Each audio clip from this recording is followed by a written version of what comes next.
Okay, greetings and salutations everyone. Welcome once again, Stinky fans, to another instalment of Tales of a Black and White Biker.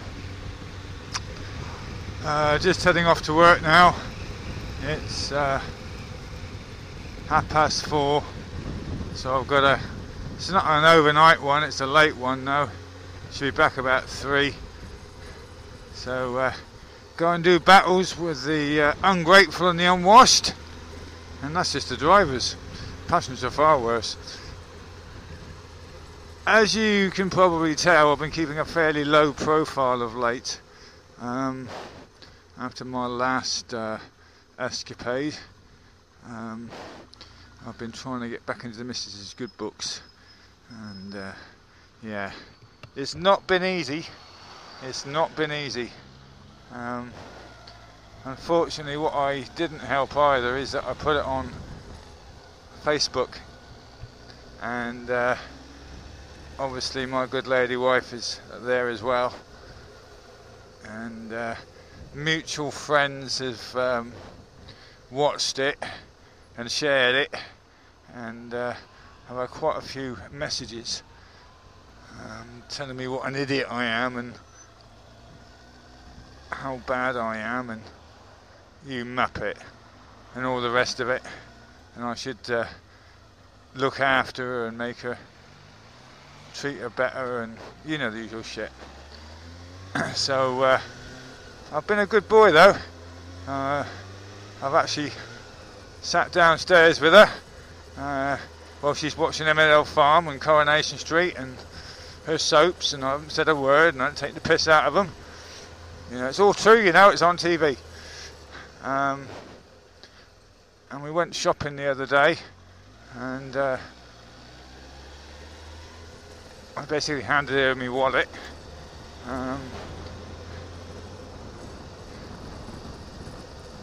6 hours, 7 hours looking at clothes.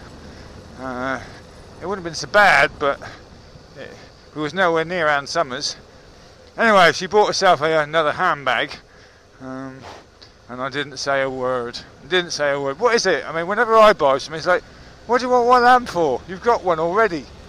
Yeah, obviously handbags and shoes, you can never have enough of, apparently. But anyhow, so that's that. And I must admit, I almost slipped up today, because bless her, she's on nights tonight. She's working nights tonight. She's got a 12-hour shift ahead of her, so she'll be starting in about 3-4 hours and working through the night. So she's not happy about that, but she's working, so I've got to give her praise where it's due.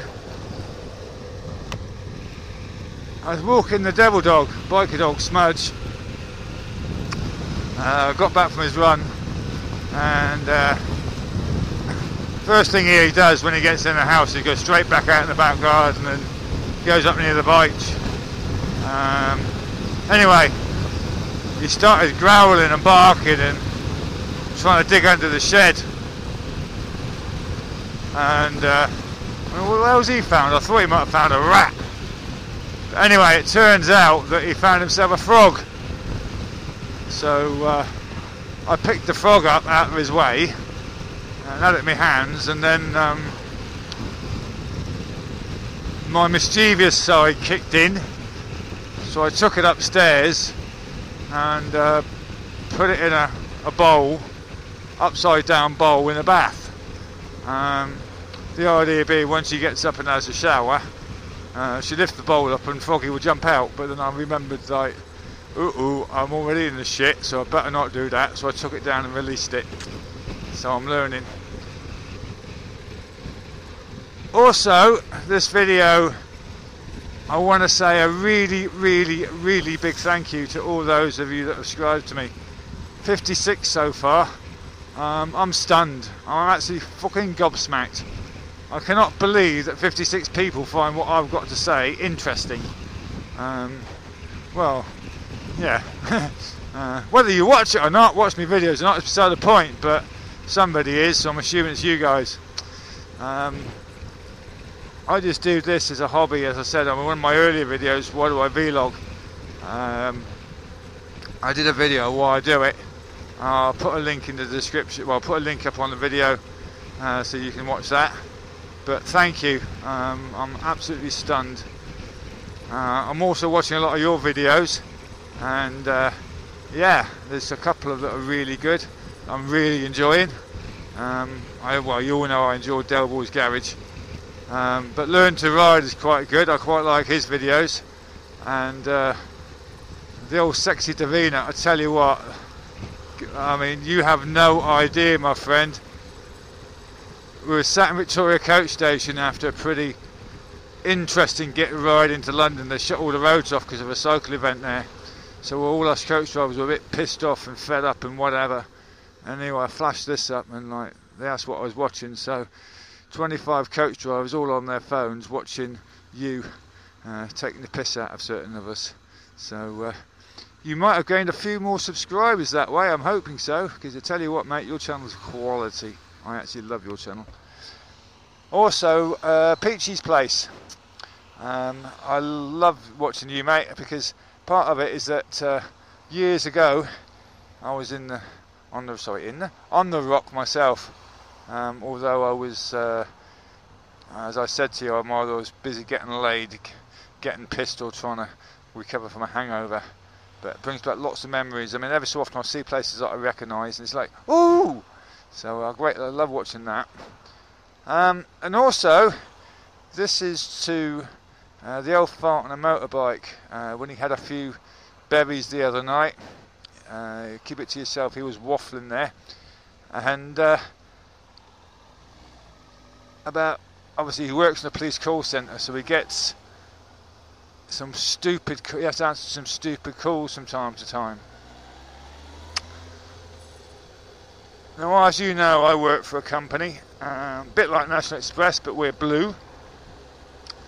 I can't say the name of the company because it could be classed as bringing the company into ill repute. If you watch one of my videos, you'll see who I work for. I think it's Motorcycle Parking. But anyway, yeah, it's a good company to work for. I mean, they treat me right, and I actually do enjoy working for them on the whole. But a couple of funny things for Jim. A couple of weeks ago, when I'm on the coach, when I set off, I always welcome my passengers aboard. I'll tell them where the vehicle's going to and what the drops are, and I explain that they shouldn't be smoking on board, they shouldn't be drinking alcohol because of safety and whatever. So I go for my normal waffle, my spiel, say the same thing 3-4 times a day, so I know it off by heart now, with a bit of humour thrown in. Anyway, the fire alarms go off in the toilet. So of course, if a fire alarm, little bleeper on the dash, if the fire alarm goes off, you have to go over and check it out, because obviously passenger safety. So I goes up to the toilet and opens it, and I tell you what, if I'd have breathed in, I would have been stoned, seriously stoned. This gentleman decided that he was going to have a couple of crafty tokes of a joint. So obviously I asked him to leave the vehicle. I gave him two options. He either left voluntarily or I phoned the police. Well, he paid his fare, so as far as he was concerned, he should be travelling. So I asked him politely to leave. Anyway, he didn't, so I rang the police, explained it to them. They sent out a couple of bobbies, and long story short, they could smell that he had been smoking. The smell had cannabis on him, and he tried to lump one of the police officers, and not a good thing to do. So they escorted him and his lady friend, I'm assuming, to the nearest police station, and I just got me bus and drove off. Well, there's been a bit of information about that. Apparently this gentleman is claiming compensation. He wants his ticket refunded, which ain't a big deal, wasn't a lot, about a £5 I think, for both of them. He wants his ticket refunded. He wants compensation for mental trauma, and he also wants his fare back from where I dropped him, and he also wants his drugs returned because the police took them off him. And his argument was, I said he couldn't smoke, but I did not say that he couldn't smoke cannabis on board the coach. Okay, fair enough. And also, was it last night? I lose track of my days. Possibly last night or a couple of nights ago, probably a number of nights ago. Yeah, it was a couple of nights ago. It's 1 o'clock in the morning. We're doing a run. There's nobody around. There's about 4 or 5 passengers picking up from this one stop. And this guy's there. He's turned up on his motorbike, a little 125. And I'm driving a double-decker coach. Now, on the double-deckers, you've got a door and a flap at the back, and then you've got to go up some steps, and you load all the luggage in there. And we're going down to, well, the coach is going down to Plymouth, and he's put 2 plastic bags on his foot pegs, and he couldn't understand why I wouldn't load his bike on the bus. Well, I'm not going to get to Plymouth. Simple, mate, ride it. Oh, we can't ride all the way down there. There's only a 125. I don't know what his problem. I used to ride in the bloody Snowden on mine. He says you can take bikes on board. I said, yes, mate, you can take bikes on board, providing they're in a bag, or the chain and the wheels are cut down, and the chain and the pedals are all covered up. We don't know about motorbikes, so there was that. So yeah, very strange. I tell you what, people, there's none so strange as folk. Well, we can know that. You're watching me, aren't you?